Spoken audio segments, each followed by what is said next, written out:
Hello YouTube, welcome back to my channel. It has been a while since I posted last, so I decided to get back on. It's taken me a while to kind of get past my own shit to get back on here. Um, it's a trip to be getting into detail about spiritual awakening and the process because it's never ending.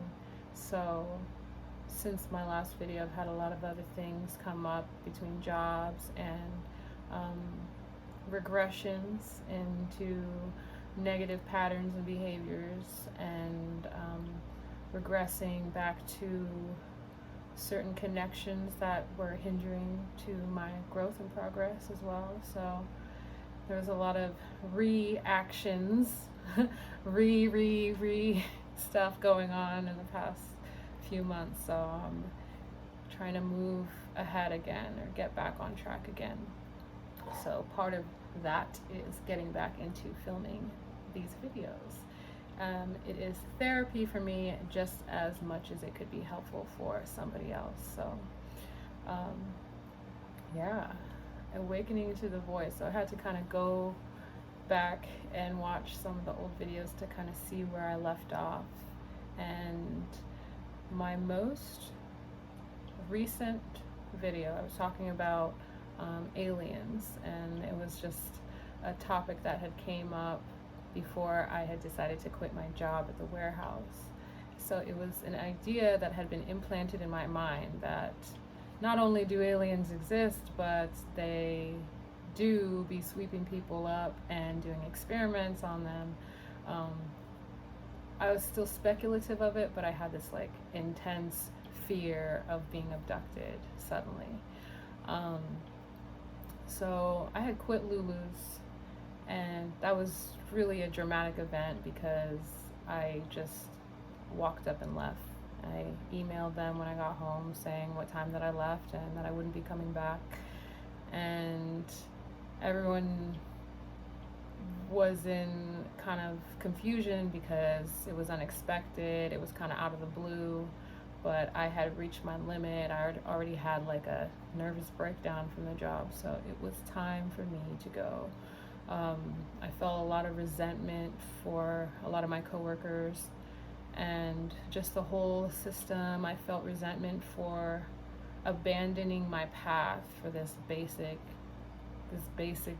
job and this basic life of like working, shopping, living in a house, having friends, drinking, bullshit. There's no growth, there's no expansion, there's no advancement, and it was completely deviated from where I was already advancing before. So once I quit my job, I went through another loss of identity.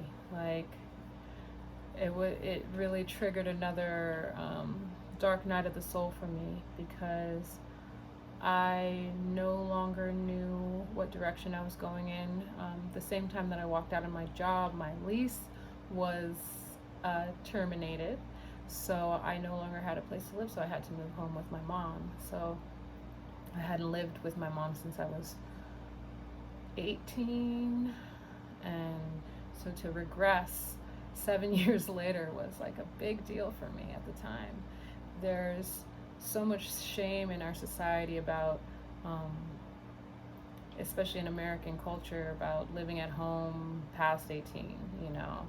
And I've since completely changed my ideas and mentality about that. But at the time, it was so shameful, I felt, to be in this space where I had to move back home with my mother. And because I walked out on this job, I felt that I quit unceremoniously. And with that shame, I felt too insignificant, or I just felt like I would be blackballed if I tried to work somewhere else. So I was just, the fear and the paranoia was just overtaking me again. And I just spent my first several weeks just kind of down in the dumps, in bed. I didn't realize I was depressed. Like I still didn't know how to identify depression yet. So I was just not able to move that much, sleeping a lot, just feeling useless, really.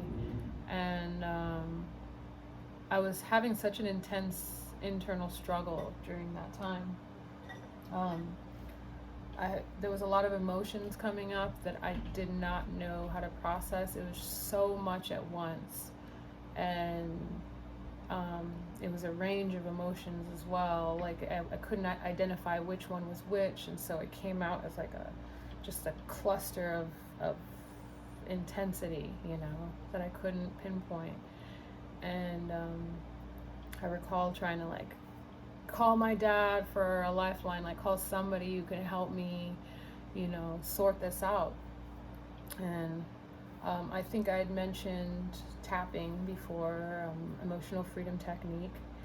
That's a technique that I've been using since moving back to Northern California. It was something I began to try tapping on meridian points while talking about, issues, trigger issues, or issues from your past, things that bother us.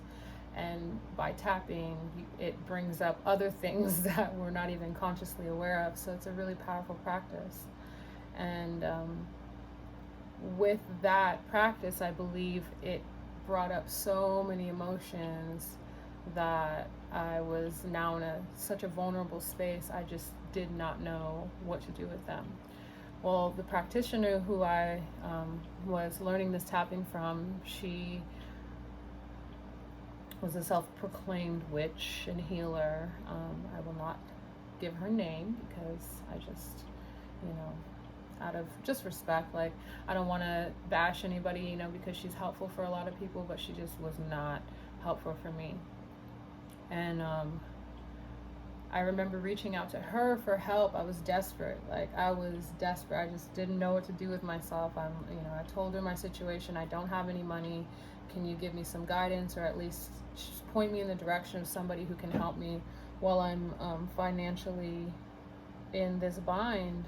And she basically turned me away. She basically told me, she ignored my whole message and said consultations start at $100.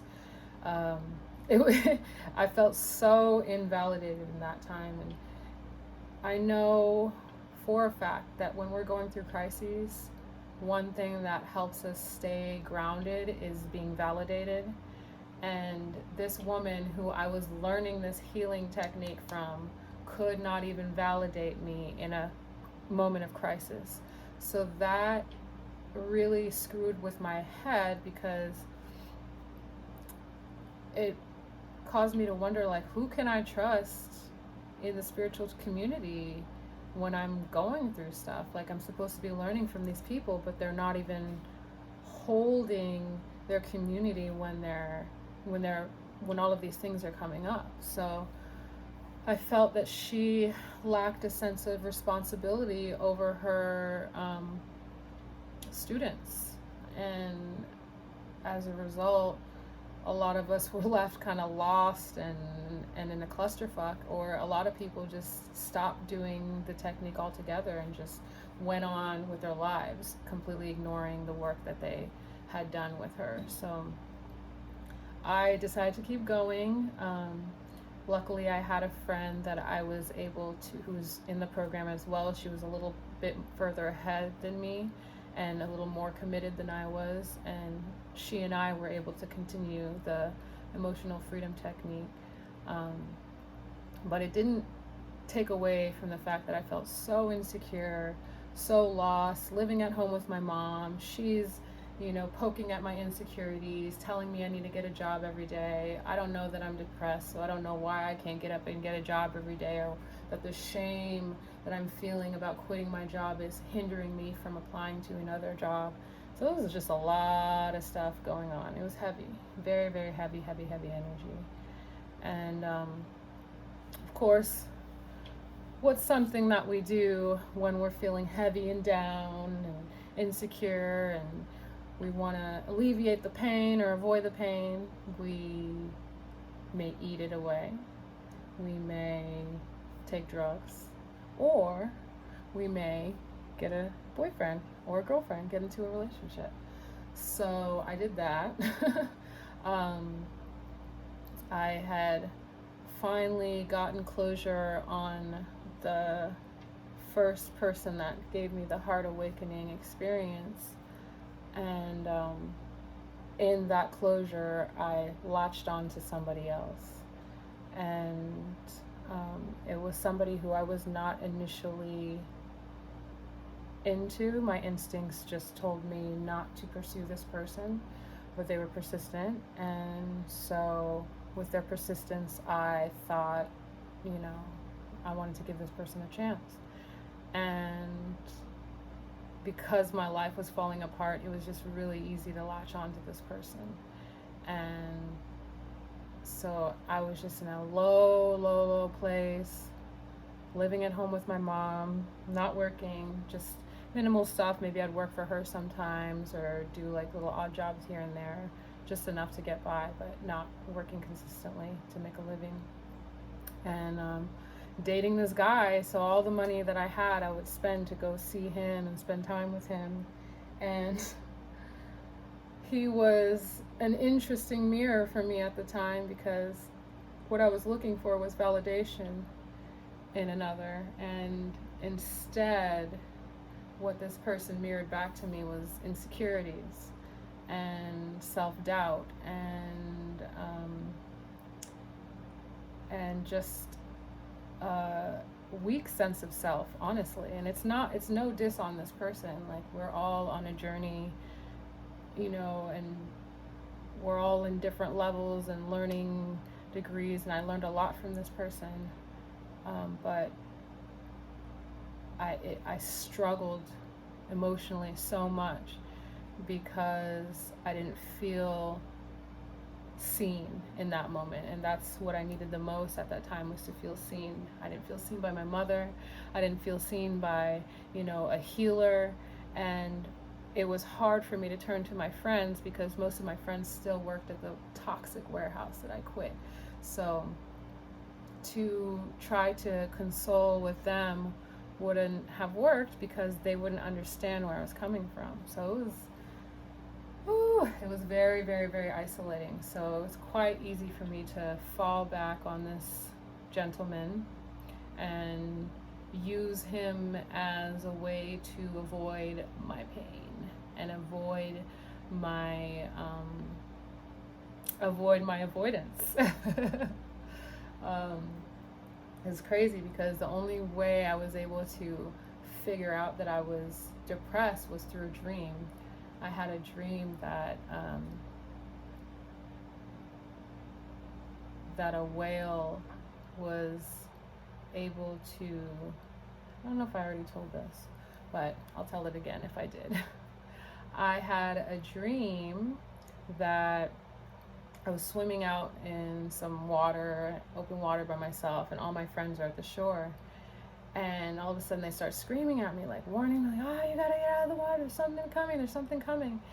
And so I'm looking around like, what is it, And all of a sudden something swims from underneath me, like comes underneath me and like shoots me up into the sky, just and then come back down like into the water, and then I swim back to the shore.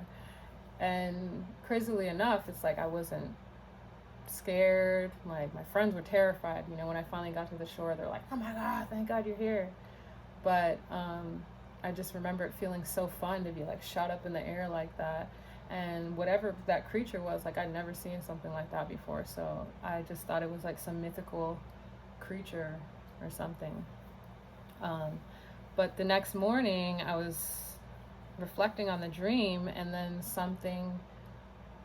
it was like I heard something, or an insight came to me of just like that animal was trying to show me that I was depressed, like I was drowning basically. Like, I thought I was fine in the water, but I was actually drowning. And the whale, or whatever, the animal, it shot me out of the water and sent me to shore. And the lesson was for me to seek support from friends, because all of my friends were at the shore and they were telling me, come over here, come over here. So they were luring me over to the shore. So yeah, something told me that, Symbolic, you're depressed, like seek counsel in your friendships. Like even if you can't talk to your friends, just be with your friends. Like they're gonna be there for you. Like they'll hold space for you no matter what. You can be depressed and be around your friends, and they'll at least keep you a little bit stable. So just that dream alone, just learning that I was depressed, was very pivotal for me, because it's like once you know what's wrong with you, you can start making the changes towards getting better. And just the awareness shifted things for me a little bit, but not enough, because I'm still dating this person that is causing me to avoid myself. And we're going steady for the entire summer, and it's just starting to get really kind of testy and trying. Like there was a lot of instances where this relationship was testing my patience and my willingness to stay. So I often wanted to just up and leave. Like that's my avoidant personality coming out. And not knowing how to express myself, not knowing how to express when I'm upset or when something makes me upset. So there was a lot of me holding back and like hanging on to my feelings and crying without saying anything. So it was just a really strange time for me. And I remember there was a point where it was just so bad, like I was feeling so much turmoil and I didn't know what it was. And I remember trying to contact my dad, and I'm just like calling him constantly, calling him, like I just need to talk to him, like we need to hash some shit out. Like I feel like I'm suffering now because maybe it's something from the past, like I need answers from him. And all the while I don't know, he's suffering, he's going through something intense. And that night, this specific night when I was trying to reach out for my dad, my sister calls, and at first I thought she sounded hysterical. It sounded like she was laughing. I'm like, what's going on? Until I realized she was crying. And I'm trying to calm her down, try to, get out of her, like, what's going on? Like, what's happening? And she proceeds to tell me that our dad had passed away. And that was a huge moment of shock. Of course, when you find out someone is gone, the immediate reaction is denial. Like you just want to fix it. It's like, no, like registering it is impossible. So it was interesting as my emotional mental decline was happening, and then it all led up to, from my perspective, the death of my dad. And it was just such an intense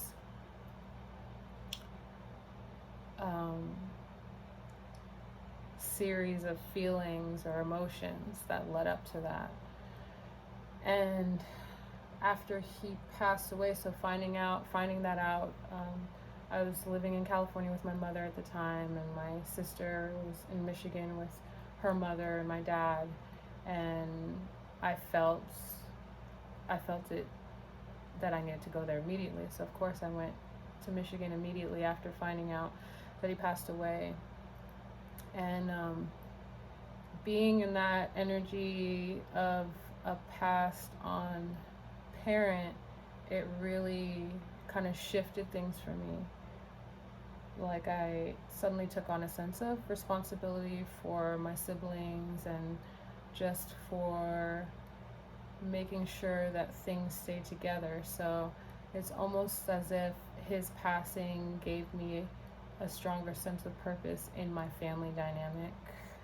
And I couldn't even, my first reaction is like, I have to, be present. Like I have to be there I have to be a pillar in this transition that our family is going through. So it was just interesting, the juxtaposition of the depression and then death and duty. Depression, death, and then duty. All of these things that one came after the other. So all of these things just really shifted how I had to direct my energy and my purpose, and I could no longer be focusing on my emotions or my depression or anything like that, because now it's beyond just me. So that was a pretty tough period. I feel a little disorganized about how I'm expressing it, but that's how storytelling is. Like, you can't be perfect with it. Like, there's a lot to it, and I might remember other things that were important in this story, but for now I'm just gonna keep it here. I feel like that was a lot. And yeah, death is a massive trigger for awakening, and I had already lost my childhood friend, and to lose a parent is another milestone, undesirable milestone, but nevertheless. So maybe I think rite of passage would be a better term to use for when we lose loved ones. So on that note, I want to thank you for coming to see me tell stories and share my story, and I will be back again next week, hopefully. No guarantees, but I'll try to keep a schedule together and keep this story going. I hope you're enjoying it, and I hope it is helpful. Have a wonderful day, and I will see you again soon.